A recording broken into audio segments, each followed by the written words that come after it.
So for the majority of products on Amazon, anybody can sell those products with no issues. However, there are some products where you need to go through an application process to be able to sell them. And there's also some products which you just can't sell at all. They're totally restricted. So before you move forward with a product idea, and more importantly, before you actually spend any money on that product idea, you need to be 100% confident that you can actually sell that product on Amazon. So in this video, I'm going to show you how to do those checks. So without further ado, let's get straight into it.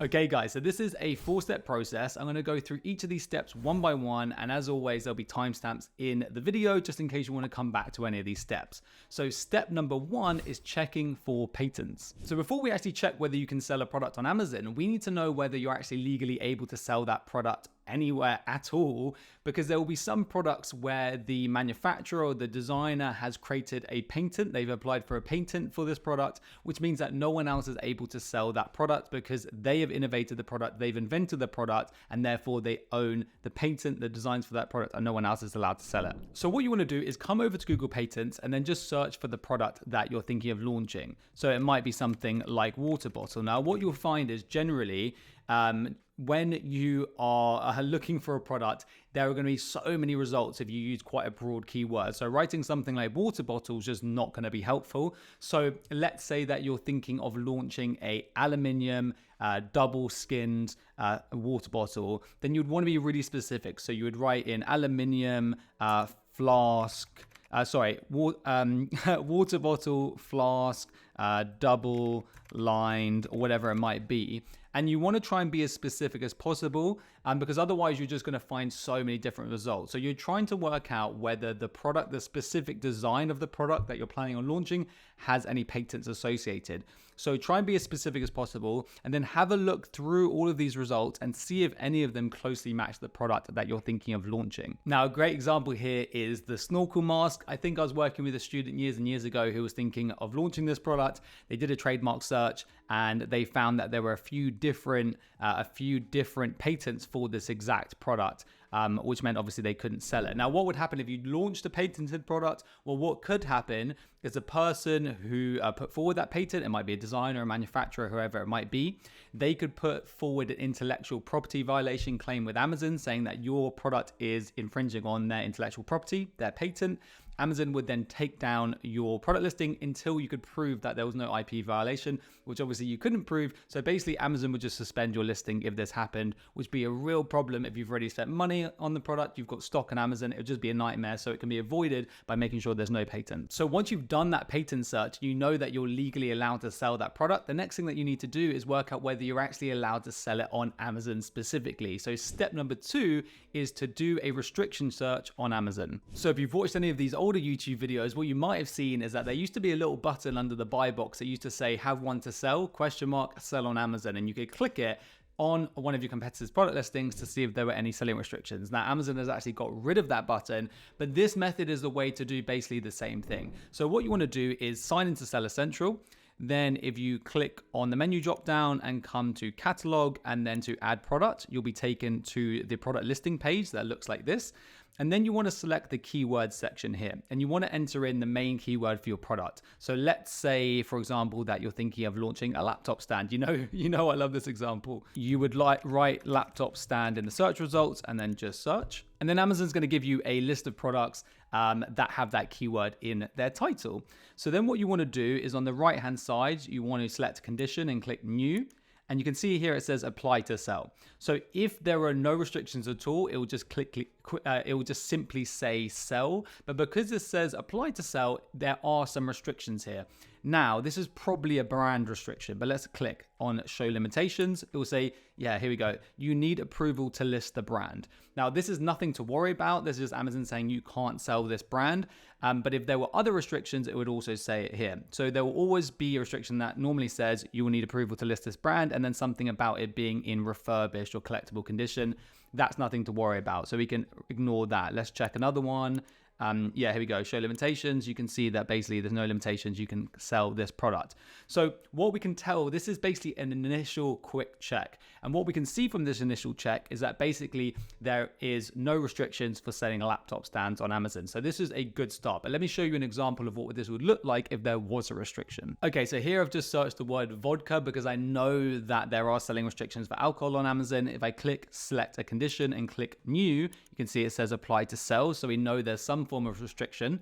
Then if I click show limitations, you can see, so now it says new as well. So often it will say collectible and refurbished. You don't need to worry about that. It's when it says there's restrictions for new as well, that's when there's a problem. So it says new, collectible, refurbished. So basically all conditions, you need approval to list in the beer and wine category.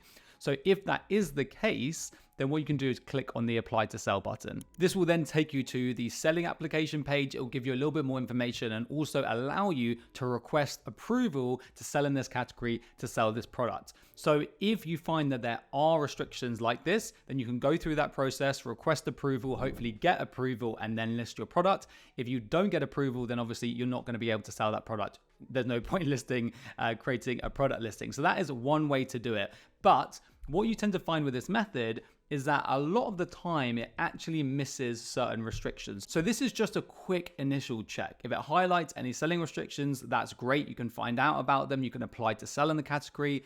However, even if it doesn't show any restrictions, you still need to do 2 more checks. So check number 3 is creating a live dummy listing. So what you want to do inside Seller Central is come back to catalog, add a product, which will take you back to this page. Now, instead of clicking on keywords, what you want to do is click on blank form and then click start. This will take you to the full listing builder that looks like this. And then what you want to do is you actually want to create a full listing. So you won't have any images at this point, so it's fine not to include any images, but you want to create a full live dummy listing.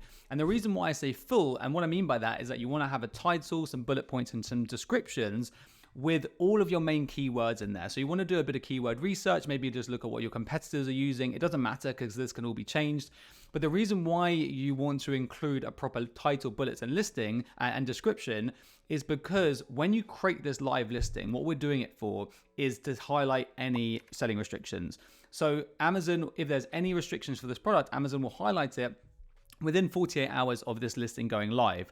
But for them to know what product you're selling, you have to include the correct keywords. So if I was creating a listing for a laptop stand, I would need to include all of the laptop stand keywords so that Amazon can actually see the keywords in my listing, understand what the product is, and then work out whether there are any restrictions or any reasons why I can't sell that product. If you don't include those keywords, Amazon's not going to know exactly what the product is, and this process isn't going to work properly. So fill out that listing properly and then click save and make the listing go live. Wait for 24 hours. And if there are any selling restrictions, Amazon should highlight them. The other important thing to mention is that when you're creating an Amazon listing, you get 2 choices.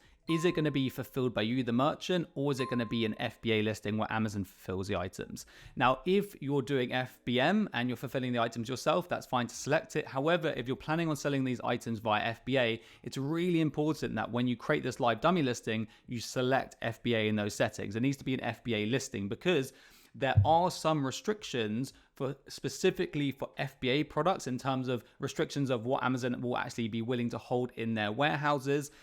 So if you're selling via FBA, you need to select FBA when you are creating your live dummy listing. Now, if there are any selling restrictions, Amazon will either tell you when you try and save the listing, or within 48 hours, they will let you know. And also if there needs to be an application process to sell that product, again, they'll let you know, and they'll probably take you to a page that looks just like this, where you can then go ahead and request approval. Now, in an ideal situation, the listing saves fine. Amazon doesn't contact you within those 48 hours. Everything looks good. However, even in that situation, there's one last check that you need to do, and that is step number 4, which is creating a dummy shipping plan. Now, this is a step that I never really hear people talking about, but personally, I really like to do because, like I said, there are some products where Amazon will let you sell them if you fulfill the product yourself and you store them in your own warehouse, but they will not store them at their own warehouses and they will not actually ship them out to customers. Now, by selecting FBA when you're creating that dummy listing, hopefully that will trigger Amazon to let you know about any restrictions like those. However, I like to do this final step basically just to make sure there are 100% no FBA restrictions for this product. So what you want to do is you want to come into Seller Central, then you want to go to your dashboard, shipments, and then click send to Amazon. Then you want to create a shipping plan for that product. It can just be for 10 units, it doesn't matter. Create the shipping plan, leave it for 48 hours. If there's any FBA restrictions or anything that's been missed in any of the other steps, Amazon will let you know. If they don't let you know, Amazon doesn't contact you, then you know that you are good to go. What you can do is go back into Seller Central, delete that shipping plan, and then it'll be gone. So you can create and delete shipping plans, no problem. But at least this way, by going through all of those steps, you can be 100% confident that there are no selling restrictions on Amazon and that you're actually able to sell that product. So guys, as always, I hope you found the video helpful. If you did, give it a thumbs up, consider subscribing, and I will see you in the next one.